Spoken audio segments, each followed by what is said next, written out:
نحمده ونصلي على رسوله الكريم أما بعد فأعوذ بالله من الشيطان الرجيم بسم الله الرحمن الرحیم۔ سورہ بقرہ آیت نمبر 17 تا 20۔ مثلهم كمثل الذي استوقد نارا فلما أضاءت ما حوله ذهب الله بنورهم وتركهم في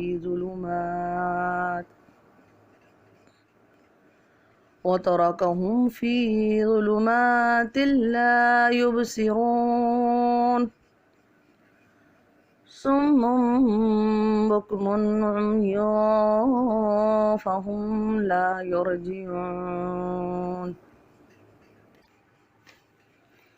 أو كصيب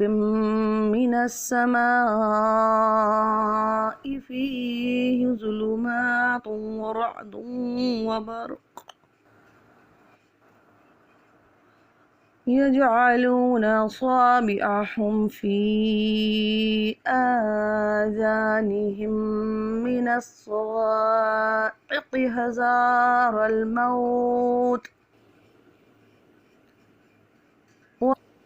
والله محيط بالكافرين يكاد البرق يخطف أبصارهم كلما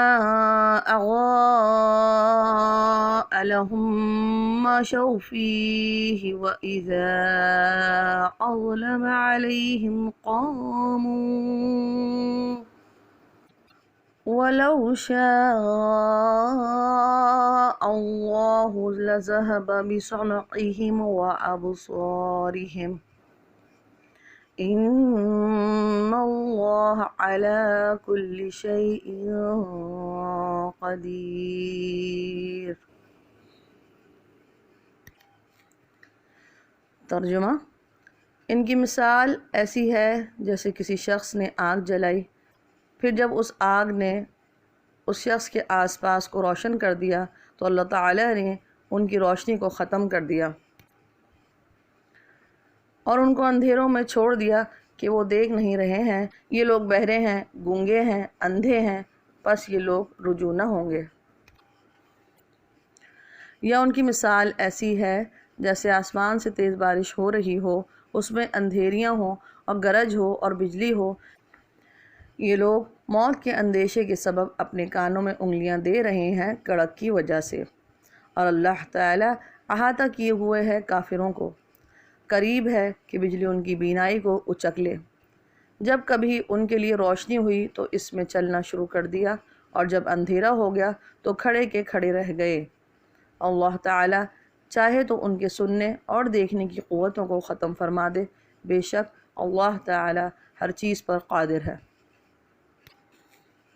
تفسیر: منافقوں کے بارے میں دو اہم مثالیں۔ منافقوں نے ظاہری طور پر اسلام قبول کر لیا اور دل میں ان کے ایمان نہ تھا۔ ظاہری ایمان قبول کرنے سے جو کچھ انہیں دنیاوی فائدہ پہنچ گیا، مثلاً جان و مال محفوظ کر لیا کہ مسلمان ان سے تعرض نہ کریں، اس کو اولاً ایسے شخص سے تشبیہ دی جو اندھیری رات میں آگ جلائے اور اس روشنی سے راستہ دیکھنے کا فائدہ حاصل کرنا چاہے، اور ان لوگوں کا جو انجام ہونے والا ہے کہ مرتے ہی سخت عذاب میں مبتلا ہوں گے، اس کو اس آگ کے بجھانے سے تشبیہ دی جس کو انہوں نے روشنی کے لیے جلایا تھا۔ دنیا میں جھوٹے منہ سے ایمان ظاہر کر کے ذرا سا فائدہ اٹھا لیا اور ہمیشہ کے لیے عذاب علیم میں گرفتار ہوئے۔ جیسے کوئی شخص اندھیری رات میں آگ جلائے اور روشنی ہو جائے تو وہ روشنی اللہ تعالی شانہ ختم فرما دے اور یہ آگ جلانے والا اندھیروں میں حیران کھڑا رہ جائے، نہ کچھ دیکھ سکے نہ بوجھ سکے۔ منافقوں نے اپنے طور پر بڑی ہوشیاری کی کہ ایمان ظاہر کر کے دنیا کا کچھ فائدہ اٹھا لیا، لیکن دل میں جو کفر گھسا ہوا ہے اس کی وجہ سے موت کے بعد جن مصیبتوں میں گرفتار ہوں گے اس کو نہ سوچا، اور کفر میں بڑھتے بڑھتے اس درجے پر پہنچ گئے کہ بہرے بھی ہیں، حق سننے کے قابل نہ رہے اور گونگے بھی ہیں جن کے منہ سے کلمہ حق ادا نہیں ہو سکتا، اور اندھے بھی ہیں جو راہ حق نہیں دیکھ سکتے۔ اپنا نفع نقصان جاننے اور سمجھنے سے غافل ہیں، ان کے بارے میں اپنا سوچا جائے کہ وہ حق کی طرف رجوع کریں گے اور دل سے مسلمان ہوں گے۔ ابن کثیر رحمۃ اللہ علیہ نے لفظ مثل کی شرح میں متعدد اقوال ذکر کیے ہیں اور ہم نے ان میں سے صرف اسی قول کو اختیار کیا ہے جو ابن عباس رضی اللہ عنہ سے منقول ہے۔ چنانچہ وہ فرماتے ہیں کہ یہ مثال اللہ تعالیٰ نے منافقوں کے لیے بیان فرمائی ہے کہ وہ اسلام کے ذریعے عزت حاصل کر لیتے ہیں، مسلمان ان سے مناکحت کرنے لگتے ہیں اور وراثت اور مال غنیمت ان میں تقسیم کرتے ہیں، لیکن مرتے ہی ان کی عزت جاتی رہتی ہے جیسے آگ بجھتے ہی اس کی روشنی آگ جلانے والے سے جاتی رہتی ہے۔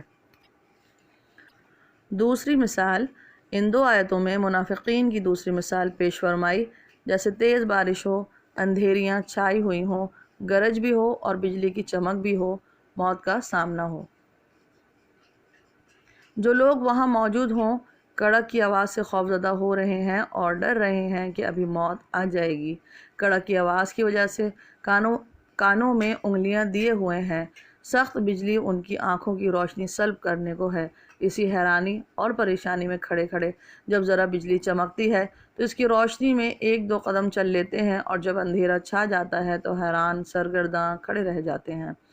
منافقوں کی یہی حالت ہے۔ جب غلبہ اسلام کو دیکھتے ہیں اور اس کا نور پھیلتا ہوا نظر آتا ہے تو اس کی طرف بڑھنے لگتے ہیں، پھر جب دنیا کی محبت زور پکڑتی ہے اور دنیاوی فائدے کفر اختیار کیے رہنے میں نظر آتے ہیں تو کھڑے کے کھڑے رہ جاتے ہیں، یعنی ایمان کی طرف بڑھنے سے رک جاتے ہیں۔ اللہ تعالیٰ اپنے علم و قدرت سے سب کا احاطہ کیے ہوئے ہے، اس کی طرف بڑھنا اور اس کا دین قبول کرنا لازم ہے۔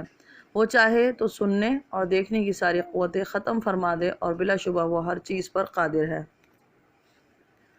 مفسر بیضاوی لکھتے ہیں کہ منافقین کو بارش والوں سے تشبیہ دی اور ان کے ظاہری ایمان کو جو کفر اور دھوکے بازی کے ساتھ ملا ہوا تھا ایسی بارش سے تشبیہ دی جس میں اندھیریاں ہوں اور گرج ہو اور بجلی ہو۔ یہ تشبیہ اس اعتبار سے ہے کہ بارش اگرچہ فی نفس نافع ہے، لیکن جب مذکورہ صورت میں بارش نازل ہوئی تو اس کا نفع ضرر سے بدل گیا، اور منافقین نے جو نفاق اس لیے اختیار کیا کہ مومنین کی طرف سے جو تکالیف پہنچنے والی ہوں اور کھلے کافروں کی طرف سے جو تکالیف پہنچتی ہوں ان سے بچاؤ ہو جائے، ان کی اس منافقت کو کانوں میں انگلیاں دینے سے تشبیہ دی۔ جیسے کوئی شخص بجلیوں کی کڑک سے اپنے کانوں میں انگلیاں دے رہا ہو اور موت سے ڈر رہا ہو، تو جس طرح کانوں میں انگلیاں دینے سے اللہ تعالیٰ کے قدر کے فیصلے کو نہیں ٹالا جا سکتا، اسی طرح سے منافقت اختیار کرنے سے مصائب و آلام سے حفاظت نہیں ہو سکتی۔ اور شدت الامر کی وجہ سے جو ان کو حیرانی اور یہ پریشانی تھی کہ کیا کریں اور کیا نہ کریں، اسے بجلی سے تشبیہ دی کہ کوئی موقع پاتے ہیں تو ذرا اپنے مقاصد میں آگے بڑھ جاتے ہیں، مگر ساتھ ہی یہ خوف لگا ہوا ہے کہ بجلی ان کی آنکھیں نہ اچک لے، لہذا چند قدم چلتے ہیں، پھر جب بجلی کی چمک ختم ہو جاتی ہے تو بلا حس و حرکت کھڑے کے کھڑے رہ جاتے ہیں۔ اور پھر دوسری طرح سے بھی اس تشبیہ کی تقریر کی ہے۔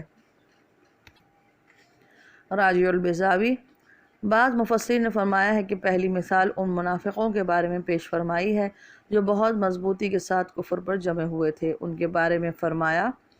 وَتَرَكَهُمْ فِي ظُلُمَاتٍ لَا يُبْصِرُونَ، اور دوسری مثال ان منافقوں کے بارے میں ہے جن کو اسلام کے بارے میں تردد تھا، کبھی اس کی حقانیت دل میں آتی تو اس کی طرف مائل ہونے لگتے، اور جب دنیاوی اغراض سامنے آتی اور دنیا کی محبت زور پکڑ لیتی تو وہ میلان ختم ہو جاتا تھا اور کفر ہی پر جمے رہ جاتے تھے۔